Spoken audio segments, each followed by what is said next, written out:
Okay, so in case you don't want to pay attention to me for the about 18 and a half minutes that I'll speak, I'll give you the message right now.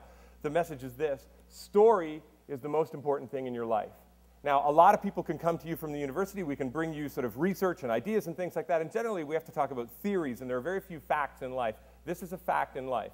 Story is the most important thing in your life.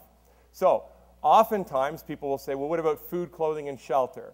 That's sort of an argument that we hear right when we're sort of children, right? These are the most important things that you need to have. Except that as human beings, we can't get those things without story. We teach one another how to survive. We speak in order to gain housing. We have to negotiate on how to sort of not get killed by the things out in the world that would kill us. And so we developed story as a way to access these things. So unless you have control of story first, you can't do anything.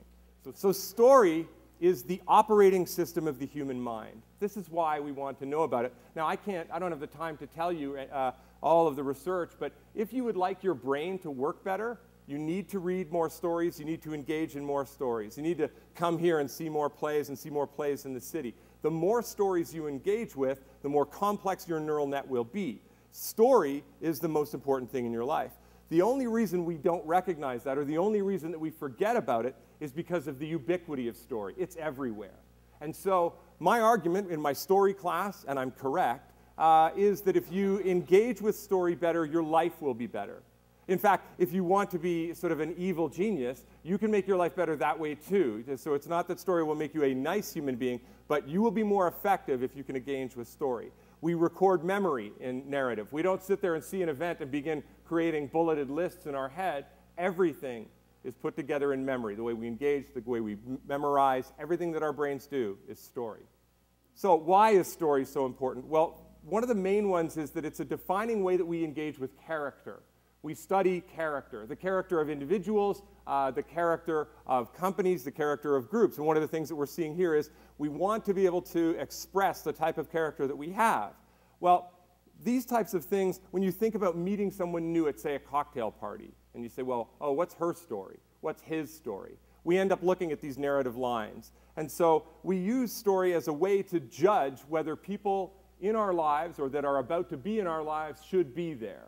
And so if your narrative lines sync up, if you both meet at sort of the dessert table and you start speaking about things that you enjoy, then all of a sudden those narrative lines are in sync and you can work together. I use sports. Sports stories are the most effective stories out there, and they're the most effective for a number of reasons, none of which have to do with these bizarre things they've picked for the 2012 Olympics in London. I'm not certain their story's that clear, but I might be missing the point. Of course, athletics is so precise. We can see the obstacle, we can see them overcome it, we can see the result. And that's the perfect tiny little story. So it's easy to tell those stories, but we can learn from that. Because when you watch Olympic coverage, next time you do that, pay attention to how much of the coverage is storytelling and how much is athletics. We start months, even years before, building the stories of the kid who's going to overcome an obstacle, came from a special place, had some kind of an injury, dealt with a family loss. The narrative is what's important. Don't get me wrong, I'm not taking away from the incredible achievements of these people. But the narrative of sports is at the heart of our society. And it's one of the narratives that we enjoy most. It's one of the narratives we take most seriously because of its motivation. What's your story? It's a quick thought experiment for you. Please, I'll try not to say anything too sort of important, if I've said anything important at all so far, so that you can think of this for yourself. What is your story? Because you have a few of them.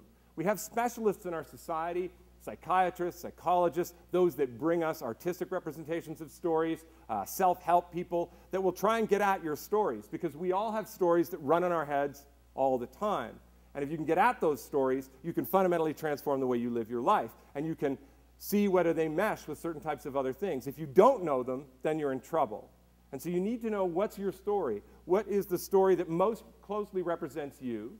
And what's the story that other people tell about you?